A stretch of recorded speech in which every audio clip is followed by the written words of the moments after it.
In the smoldering aftermath of the Second World War, as the dust settled over a shattered continent, the United States of America, a nation untouched by the physical devastation of the conflict, stood at a pivotal crossroads. It was from this position of unprecedented power that a monumental strategy was launched, a plan so audacious in its scope and so profound in its impact that it would reshape the destiny of the Western world. This was a plan to rebuild the very foundations of Western Europe, not with bricks and mortar alone, but with a tidal wave of financial aid, loans, and economic support. Officially presented to the U.S. Congress under the formal, almost sterile title of the European Recovery Program, history would come to know it by a more personal and enduring name, the Marshall Plan. It was named for its principal architect, a man of quiet dignity and immense strategic vision, U.S. Secretary of State George C. Marshall. Let the numbers sink in for a moment. In 1947, the United States committed over $17 billion to this endeavor. In today's terms, that figure would be in the hundreds of billions, a colossal sum, an almost unimaginable fortune poured into the coffers of a destitute and war-torn Western Europe. As the plan unfolded and concluded, every single recipient nation experienced what can only be described as a miraculous economic resurrection, a veritable phoenix rising from the ashes. But this begs a profound and unsettling question. Was this truly an act of pure, unadulterated benevolence? Did the White House, with altruistic sincerity, genuinely extend a great, selfless hand to its struggling allies? Or was there a colder, more calculated motive at play behind this grand facade of generosity? Was the Marshall Plan a lifeline? Or was it a leash? Join us here at Butterfly Effect as we pull back the curtain of history and explore the staggering truth behind the plan that saved a continent and defined an era. To comprehend the sheer scale of the Marshall Plan, one must first descend into the abyss that was post-war Europe. The old continent, once the vibrant heart of global culture, industry, and power, was now a corpse. The formal surrender ceremonies of 1945 did not end the suffering.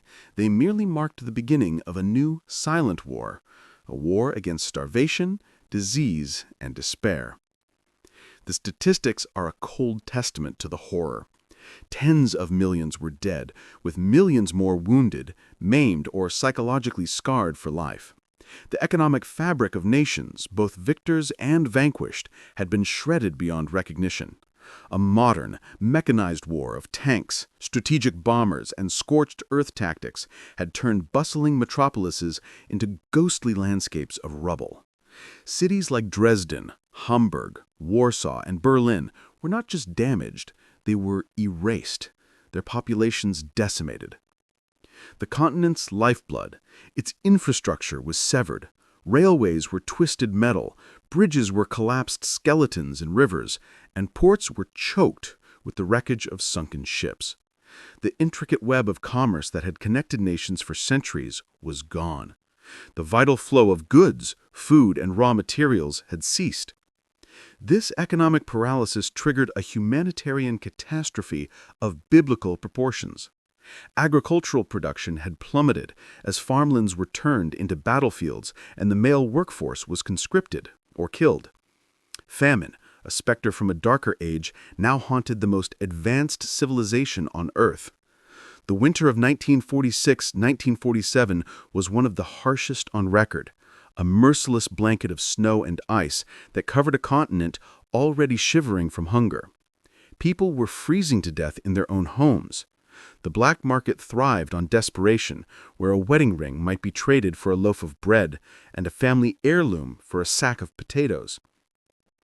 The pre-war economic ecosystem was shattered. Western Europe had long relied on the agricultural breadbasket of Eastern Europe for its food. Now that supply was cut off entirely by the Iron Curtain, a term famously coined by Winston Churchill, which had descended across the continent, separating the Soviet sphere of influence from the West. Essential resources like Polish coal, once a cornerstone of German industry, were no longer available. A bizarre and tragic barter system emerged from the chaos. Italy and the Netherlands had vegetables to sell, but found no buyers with hard currency. Germany desperately needed their food, but could not pay, as its primary export, coal from the Ruhr Valley, was now under Allied control. Denmark offered 150 tons of lard per month. Turkey offered hazelnuts. Norway, fish oil. Sweden, a vast quantity of butter. But without a functioning system of trade and a stable currency, these were merely gestures of futility. Europe was on the brink of total societal collapse. It had barely recovered from the profound trauma and economic drain of the First World War before being plunged into the even greater cataclysm of the Second. It was a continent exhausted, broken, and dangerously unstable. Meanwhile, across the Atlantic, a different reality was unfolding. The United States, insulated by two vast oceans, had not only been spared the devastation, but had thrived on it. It had become, in the words of President Franklin D. Roosevelt, the arsenal of democracy. America's geographical isolation made it a safe haven for capital and for Europe's brightest minds, scientists, intellectuals, and artists fleeing persecution. The intellectual and financial wealth of the world had concentrated itself in the land of the free. Throughout the war, American factories had operated around the clock, producing weapons, vehicles, and supplies for both its own forces and its allies. This monumental industrial effort had obliterated the last vestiges of the Great Depression and created an economic juggernaut unlike any the world had ever seen. When the guns fell silent, America held nearly 2/3 of the world's gold reserves. Its cities were gleaming, its factories were humming, and its people were prosperous. With the defeat of the Axis powers, the world was left with two titans standing amidst the rubble. The United States, with its colossal economic power and democratic ideals, and the Soviet Union, with its massive Red Army occupying Eastern Europe, and its revolutionary communist ideology. As the USSR began methodically consolidating its control, creating a bloc of satellite states from Poland to Bulgaria, the United States watched with growing alarm. Across the Iron Curtain, a new clandestine war was beginning, a war of ideology. And it was in this charged atmosphere that America began to formulate a plan, not just to rebuild Europe, but to remake it in its own image. Before the Marshall Plan was formally conceived, its ideological and economic foundations were already being laid. The immediate post-war years saw America grappling with a complex problem, its own runaway success. The wartime industrial boom had created a production capacity that far outstripped domestic demand. As soldiers returned home and factories switched from making tanks to making toasters, a very real fear began to haunt the halls of Washington: the specter of another Great Depression. The capitalist engine requires consumption. If American factories produced millions of cars, appliances, and consumer goods that nobody could afford to buy, the result would be catastrophic: mass layoffs, factory closures, and a deflationary spiral.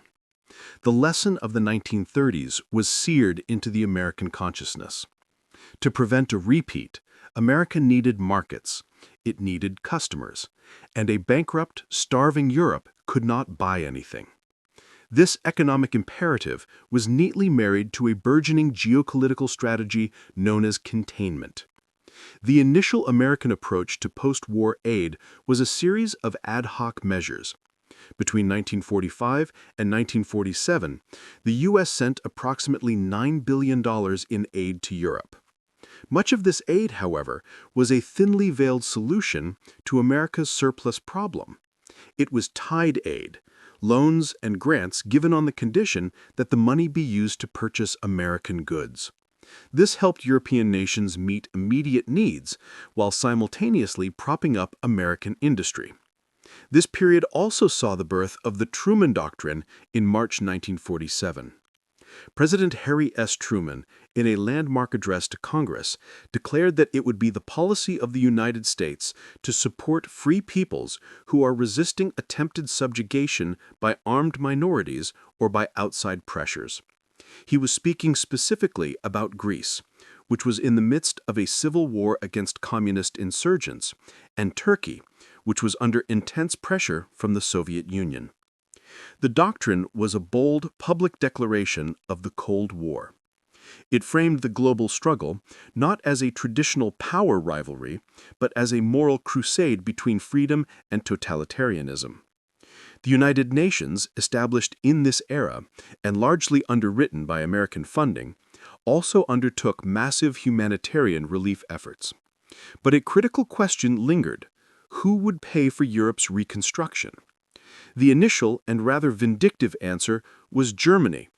The Morgenthau Plan, a proposal developed by Treasury Secretary Henry Morgenthau Jr., was the embodiment of this punitive sentiment.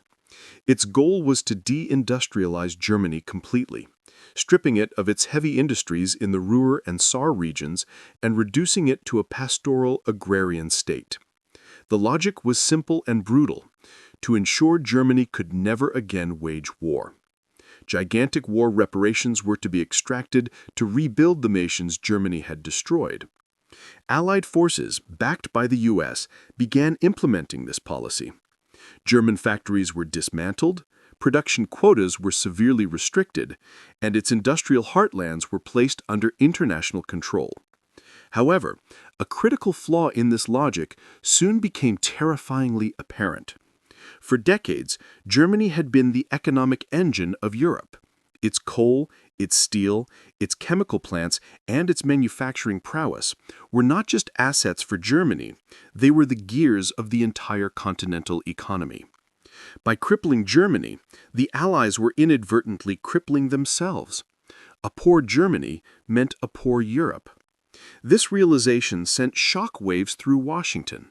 The Morgenthau Plan was not just failing, it was actively contributing to the continent's economic death spiral and, paradoxically, creating the very conditions of poverty and chaos in which communism thrived. A radical change in strategy was needed. The idea of punishing Germany was abandoned in favor of rebuilding it. American policymakers, led by figures like George Marshall and Dean Acheson, realized that a strong, prosperous, and economically integrated West Germany was not a threat, but an essential bulwark against Soviet expansion. This strategic pivot from punishment to rehabilitation was the final crucial piece of the puzzle. It set the stage for a new, far more ambitious plan. A plan to save all of Western Europe by first saving its former enemy. The Marshall Plan was about to be born. On June 5, 1947, on the seemingly unassuming stage of a Harvard University commencement ceremony, Secretary of State George C. Marshall delivered a speech that would change the course of history. In calm, measured tones, devoid of triumphant rhetoric, he outlined the dire situation in Europe and proposed a revolutionary solution. He declared that the United States was prepared to offer substantial economic aid, but with a critical condition. The European nations themselves had to come together, assess their needs, and create a unified cooperative plan for their own recovery. It is logical, Marshall stated, that the United States should do whatever it is able to do to assist in the return of normal economic health in the world, without which there can be no political stability and no assured peace. His speech, broadcast by the BBC and other international networks, was the official overture. The invitation was extended to all European nations, including the Soviet Union and its satellite states. The Soviets were initially intrigued and sent a delegation led by Foreign Minister Vyacheslav Molotov to a planning conference in Paris. However, they quickly recoiled. The American conditions, economic transparency, free markets, and integrated planning, were seen by Stalin as a Trojan horse for capitalism, a tool designed to infiltrate the Soviet sphere and undermine communist control. After a few tense days, Molotov walked out, forbidding the Eastern Bloc nations like Poland and Czechoslovakia from participating. This moment was the final, decisive sundering of the continent. The Iron Curtain was no longer just a political boundary, it was now an economic one as well. For the nations of Western Europe, however, Marshall's offer was a lifeline in a sea of despair. Representatives from 16 nations, including Britain, France, and a nascent West Germany, convened in Paris. They established the Organization for European Economic Cooperation, or OEEC, to coordinate the distribution of aid and to spearhead the drive towards economic integration. This was the birth of the institutional framework that would eventually evolve into the European Union. The first major tranche of aid was dispatched to Greece and Turkey in early 1947, continuing the work of the Truman Doctrine. These nations were seen as the frontline states in the battle against communist expansion. But soon, the aid flowed across Western Europe. To administer this massive undertaking, the United States created the Economic Cooperation Administration, or ECA. A unique feature of the plan was the use of counterpart funds. Instead of just handing over cash, the U.S. provided grants for purchasing goods, mostly from American suppliers. These goods, food, fuel, and raw materials, were then sold by the European governments to their own people in their own local currencies. The money generated was placed into counterpart funds, which, with joint U.S.-European approval, were then used to finance large-scale infrastructure and reconstruction projects, rebuilding ports, power plants, factories, and railways. This ingenious mechanism not only prevented inflation, but also empowered European governments to drive their own recovery. The distribution of funds was meticulously planned. In the initial phase, the priority was averting humanitarian disaster. Imports consisted overwhelmingly of essential foodstuffs and fuel. As stability returned, the focus shifted to industrial recovery. Over the plan's 4-year lifespan, roughly 1948 to 1951, the allocation broke down as follows: $3.4 billion for raw materials and semi-finished products to restart factories, $3.2 billion for food, feed, and fertilizer to end the famine, $1.9 billion for machinery, vehicles, and heavy equipment to modernize industry, $1.6 billion for fuel. The plan also worked to stabilize Europe's shattered currencies. The war had depleted their foreign exchange reserves, particularly U.S. dollars, which were fast becoming the world's reserve currency. The Marshall Plan provided a massive infusion of dollars, allowing them to import necessary goods and stabilize their financial systems. This had a secondary but crucial effect.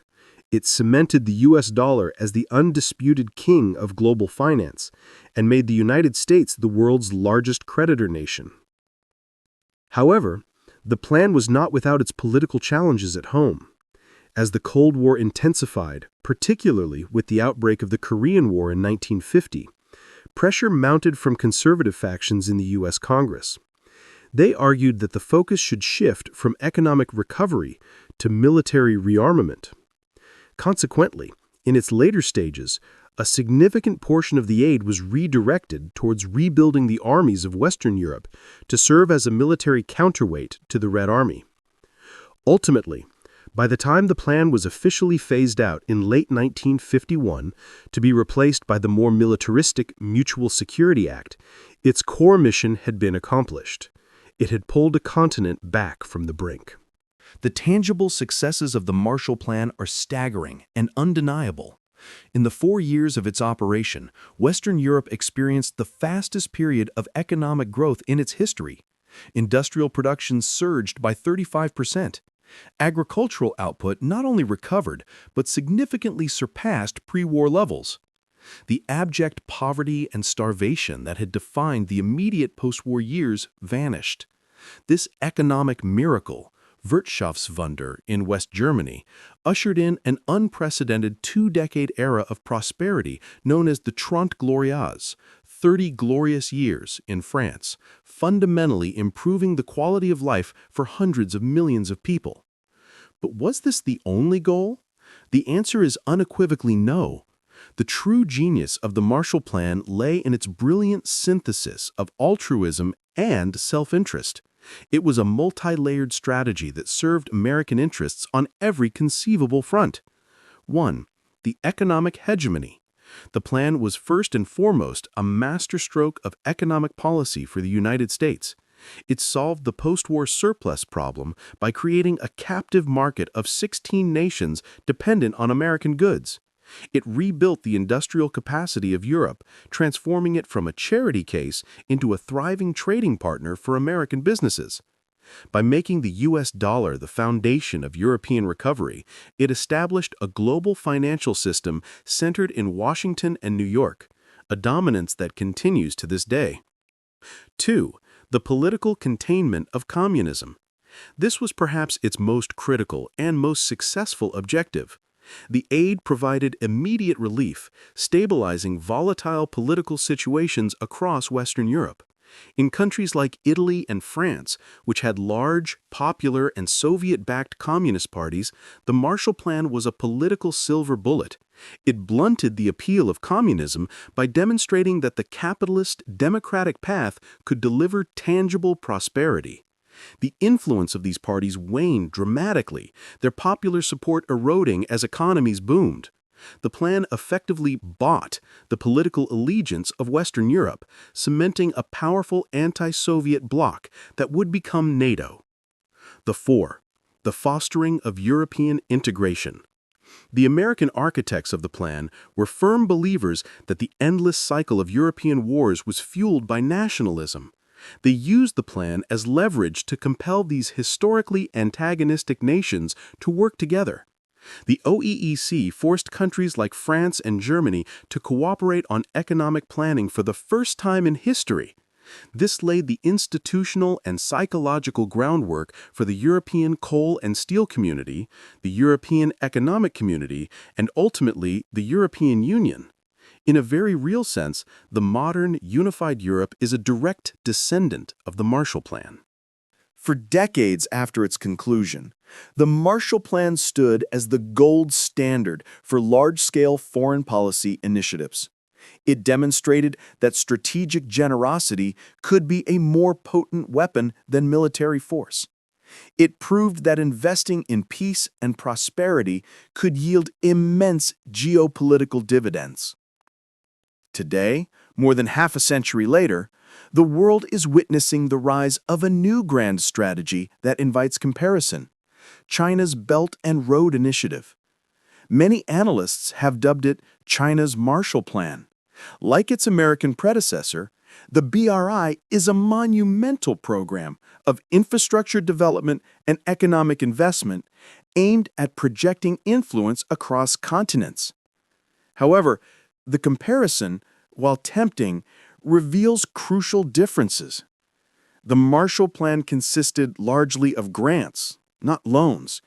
It was designed to rebuild already developed industrial nations. Its primary goal was political and ideological containment. The BRI, by contrast, is primarily composed of loans, which have been criticized for creating debt traps for developing nations. It focuses on building new infrastructure where none existed, and its primary goal appears to be securing trade routes, accessing resources, and creating a new Sino-centric global economic order. So, we are left to wonder, is China's endeavor truly aimed at the noble values of creating a community of common destiny and shared prosperity, as it claims? Or is it a more predatory and calculated play for global economic and political dominance, an echo of the deeper, self-interested motives that drove the American plan? Only time will provide the definitive answer. What are your thoughts on this monumental plan that defined the 20th century? Was it the United States' finest hour, or a brilliant act of self-serving imperialism? Leave your perspective in the comments section below.